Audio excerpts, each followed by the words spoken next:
Hello welcome. এতক্ষণ আবার chapter number 4 of class 10 math আমরা করছিলাম, যার আজকে 22 নম্বরেরটা মানে কোষে দেখি 4-এর 22 নম্বরেরটা করে নেব।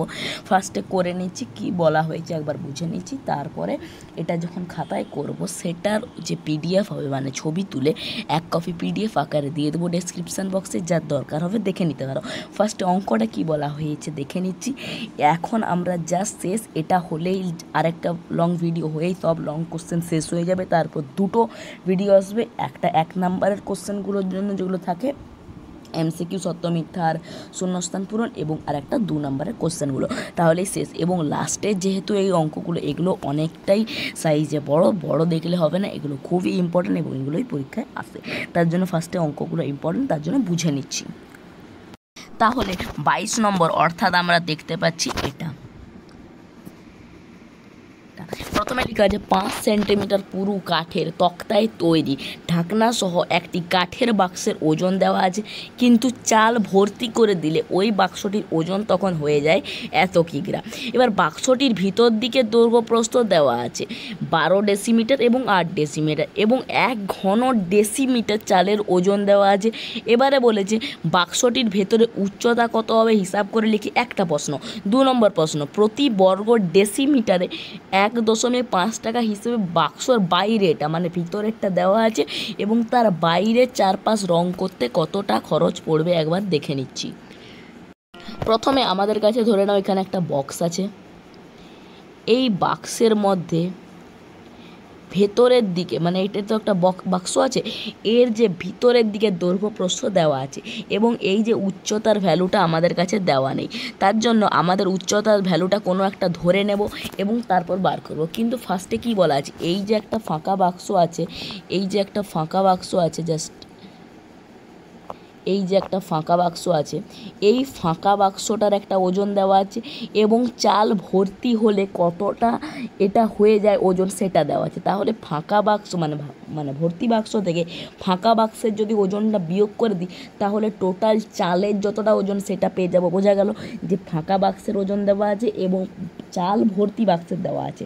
তাহলে যদি চাল ভর্তি বাক্স থেকে ফাঁকা বাক্সের ওজনটা বিয়োগ করে দিই তাহলে আমরা চালের ওজন পেয়ে যাব। আবার লেখা আছে কত 1.5 কিগ্রা পার 1 ঘন সেমির ওজন মানে চালের। তাহলে অত বোঝা গেল তো, মানে এখানে যে আছে 1.5 কিগ্রা হচ্ছে 1 ঘন ডেসিমিটার চালের ওজন। তাহলে এত কিগ্রা এটা হচ্ছে বাক্সের ওজন আর এটা হচ্ছে চাল ভর্তি বাক্সের ওজন। যদি একটা থেকে একটা বিয়োগ করি তাহলে হয়ে যাবে আমরা চালের ওজন পেয়ে যাব। এবার চালের টোটাল ওজন পেয়ে গেছি আর 1 ঘন ডেসিমিটার চালের ওজন পেয়ে গেছি। তাহলে ওই বাক্সের মধ্যে কত ঘন ডেসিমিটার চাল ছিল সেটা বেরিয়ে যাবে, কারণ 1.5 কিগ্রা দিয়ে যদি ভাগ করি তাহলে আমাদের ভ্যালুটা বেরিয়ে যাবে। এরপরে বাক্সটির ভেতরের দিকে উচ্চতা, তাহলে কতটা চাল ধরলো ওটার মধ্যে বুঝে গেলাম। এবার যতটা চাল ধরবে ততটাই বাক্সের আয়তন, কারণ আমরা যখন জল কোনো ধরি, যে আগের অঙ্কগুলো ধরিয়েছি, তাহলে ওটার মধ্যে যতটা জল ধরে সেটাই ওদের আয়তন। তাহলে মেন আমাদের আয়তন আমরা পেয়ে গেলাম কত হবে, আয়তন ওইটা দিয়ে ভাগ করলে আয়তন পেলাম। এবারে আয়তন বার করবার জন্য দৈর্ঘ্য চাই, প্রস্থ চাই, উচ্চতা চাই। দৈর্ঘ্য দেওয়া আছে, প্রস্থ দেওয়া আছে ভেতরের দিকে, সেটাই চাই। এবং উচ্চতাটা যদি আমরা একটা ধরে নিই চলরাশি তাহলে আমরা উচ্চতাটা সেখান থেকে বার করতে পারবো। এবারে আমরা দৈর্ঘ্য প্রস্থ উচ্চতা পেয়ে গেছি, হয়ে গেছে অঙ্ক।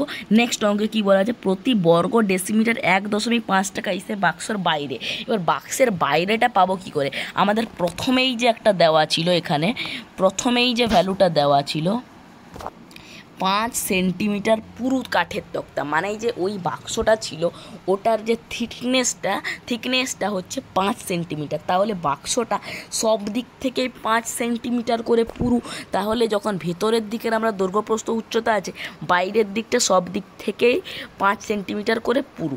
তাহলে যদি ওপরেও 5 সেন্টিমিটার, নিচেও 5 সেন্টিমিটার, এই সাইডেও 5 সেন্টিমিটার, এই সাইডেও 5 সেন্টিমিটার, সব দিকে যখন 5 সেন্টিমিটার করে বেড়ে যাচ্ছে তখন দৈর্ঘ্য প্রস্থ এবং উচ্চতার সঙ্গে 5-5-10 সেন্টিমিটার বেশি হচ্ছে। তাহলে যেটা ভেতরের দৈর্ঘ্য ছিল সেটা বাইরের দৈর্ঘ্য হলে 5-5-10 সেন্টিমিটার বেড়ে যাবে, যেটা ভেতরের প্রস্থ ছিল সেটা বাইরের প্রস্থ হলে 10 সেন্টিমিটার বেড়ে যাবে, এবং যেটা ভেতরের উচ্চতা ছিল সেটা বাইরের উচ্চতা হলে আমরা আবার 10 সেন্টিমিটার বাড়িয়ে দেবো। এবারে আমরা দৈর্ঘ্য প্রস্থ উচ্চতা পেয়ে গেছি। এবারে বলেছে বাইরেরটা রং করব। রং করা মানে কি, ক্ষেত্রফল বার করতে হবে, কতটা ক্ষেত্রফল। এবার কি ক্ষেত্রফল বার করবো বুঝতে পারছো, সমগ্রতলের ক্ষেত্রফল, মানে সব দিকে রং করবো, কোনো দিকে বাদ দিব না।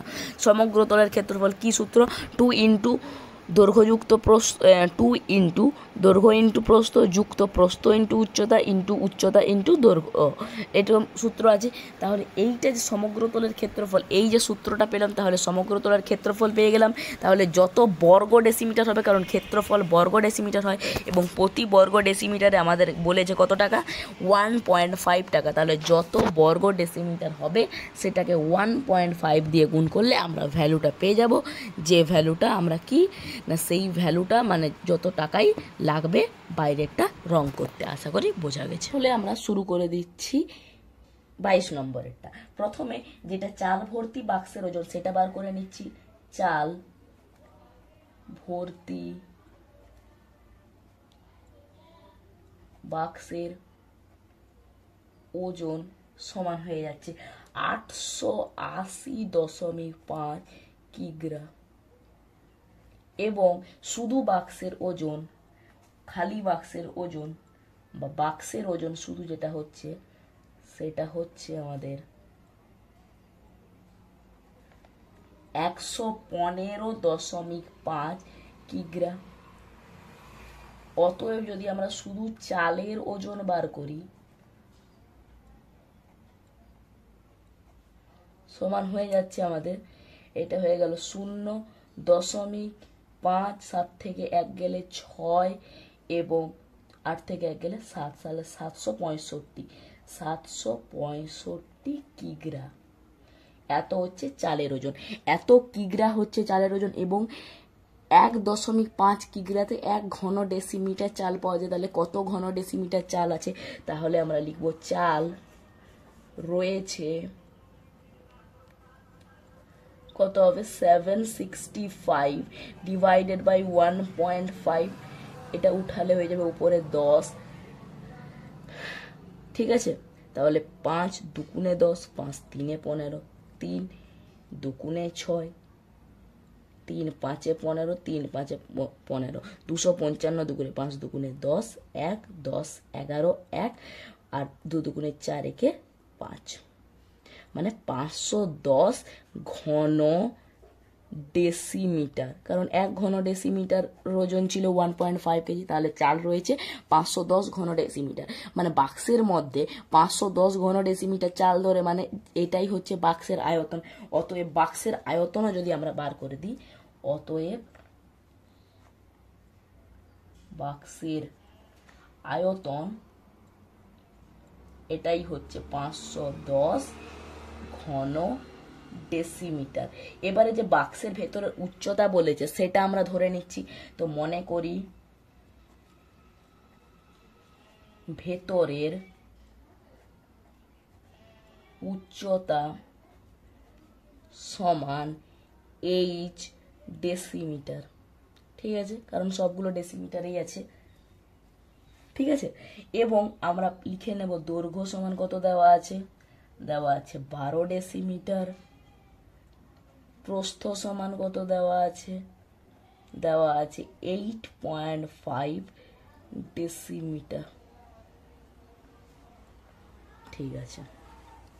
তাহলে দৈর্ঘ্য পেয়ে গেলাম আমরা, প্রস্থ পেয়ে গেলাম। এরপরে ভেতরের দিকের কত আয়তন হয় বার করে নিচ্ছি। অতএব আয়তন দৈর্ঘ্য ইন্টু প্রস্থ ইন্টু উচ্চতা 12 ইন্টু 8.5 ইন্টু এইচ, এইটা হবে, আর এটার আয়তন হবে এককটা ঘন ডেসিমিটার। শর্তানুসারে এটা আর এটা একই হবে, তাহলে শর্তানুসারে 12 ইন্টু 8.5 ইন্টু এইচ, এটার সঙ্গে 510 সমান হবে।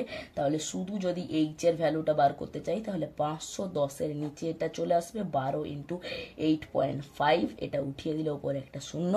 এবার 12 দিয়ে কাটার চেষ্টা করছি।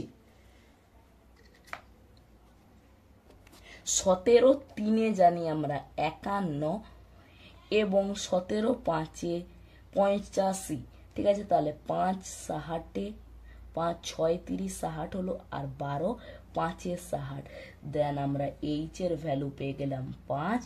অতএব ভেতরের যে উচ্চতাটা হবে সেটা হবে 5 ডেসিমিটার। একটা অঙ্ক হলো। এরপরে বলেছে যে ওর প্রতি বর্গ ডেসিমিটার হিসেবে বাইরের চারপাশ রং করতে। এবার আমরা যে বাক্সটা কতটা পুরু সেটা লিখে নেব। তাহলে বাক্সটি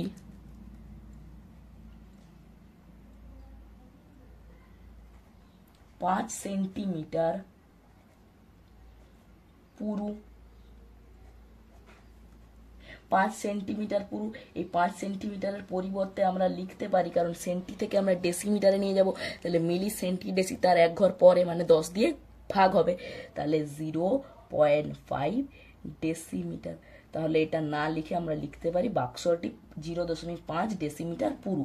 তাহলে বাইরের এবার বাইরের হবে সবকিছু। বাইরের দৈর্ঘ্যর সঙ্গে বাইরের যে দৈর্ঘ্যটা কত ছিল, মানে ভেতরের দৈর্ঘ্য ছিল 12, আর এই সাইডে 0.5 ডেসিমিটার আর ওই সাইডে 0.5 ডেসিমিটার, মানে 1 ধরতে গেলে, মানে বাইরের দৈর্ঘ্য হয়ে গেল 13 ডেসিমিটার। আর এরকম করছি না, ডাইরেক্ট 1 যোগ করে দিচ্ছি। প্রস্থ সমান হয়ে যাবে, ভিতরে ছিল 8.5 আর যুক্ত 1 হবে, মানে 9.5 ডেসিমিটার।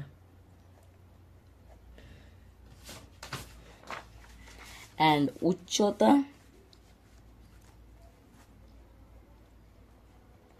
ভিতরে বেরিয়েছে আমাদের 5 এবং বাইরে 1 যোগ করব, মানে হয়ে যাবে 6 ডেসিমিটার।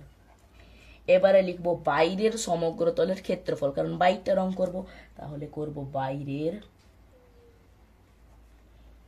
সমগ্র তলের ক্ষেত্রফল কত হবে, 2 ইন্টু সেকেন্ড ব্র্যাকেট দৈর্ঘ্য ইন্টু প্রস্থ। দৈর্ঘ্য কত আছে 13 ইন্টু প্রস্থ, মানে হয়ে যাচ্ছে 13 গুণিতক 9.5, একটা ব্র্যাকেট দিই। তারপর প্রস্থ দৈর্ঘ্য ইন্টু উচ্চতা, তাহলে দৈর্ঘ্য আছে 13, উচ্চতা হয়ে গেল 6, এবং প্রস্থ ইন্টু উচ্চতা মানে 9.5 ইন্টু উচ্চতা 6 হলো, আর মাঝে হবে যোগ চিহ্ন, second bracket equal to 2 into 13 into 9.5 চলে এসেছিল, তাই জন্য কাটতে হয়েছে, নাই তো আবার করছি, ঠিক আছে। তাহলে 13 ইন্টু 9.5, তাহলে 13 ইন্টু 9.5, 3 5 15, 1 1 5 5 কে 6, 9 3 27, 7 2 11, 5 13, 2 1 এবং দশমিক এটা, তাহলে 123.5 হচ্ছে ফার্স্টে, 123.5 এবং 13 6 78, 78, অ্যান্ড এটা হচ্ছে 5 6 30, একটা শূন্য, ওই শূন্যটা দশমিকের জন্য চলে গেল, এবং 9 6 54, 55 56 57, 57 বোঝা গেল। এরপরে এটা ফার্স্ট ব্র্যাকেটই নিয়ে চলে আসতে পারি, তাহলে 2 ইন্টু এটা যোগ করে দিই, কত হচ্ছে 123 প্লাস 78 প্লাস 57, টোটাল হচ্ছে এখানে, এটা এখানে 0.5 আছে, তাহলে এখানে 0.5 অ্যান্ড এটা 8, এখানে হয়ে গেল 1 মানে 10 10 15, এখানে 2 মানে 258.5, 258.5, তাহলে এটা 2 দিয়ে গুণ করলে 2 5 10, শূন্য, ওই শূন্যটা দশমিকের জন্য চলে গেল। এরপরে হচ্ছে 1 আছে হাতে, 8 দুগুণে 16, একে 17, হাতে থাকলো 1, 5 দুগুণে 10, একে 11 এবং হাতে থাকলো 1 2 4 4, মানে হচ্ছে 517। এবার ক্ষেত্রফল মানে কি হয়, বর্গ হবে, এককটা আছে ডেসিমিটারে। এবারে বলেছে প্রতি 1 ডেসিমিটার হিসাবে বা প্রতি ডেসিমিটার হিসাবে 1.5 টাকা লাগবে রং করতে। তাহলে প্রতি বর্গ মিটারে লিখে নেব, প্রতি বর্গ মিটারে 1.50 টাকা, মানে 1.5 টাকা বা 1.5 টাকা করে মোট খরচ হবে। টোটাল এটা হচ্ছে টোটাল বর্গ ডেসিমিটার, এবং 1 বর্গ ডেসিমিটারে এত টাকা খরচ লাগে, তার টোটাল কত, এটা গুণ করে দেব।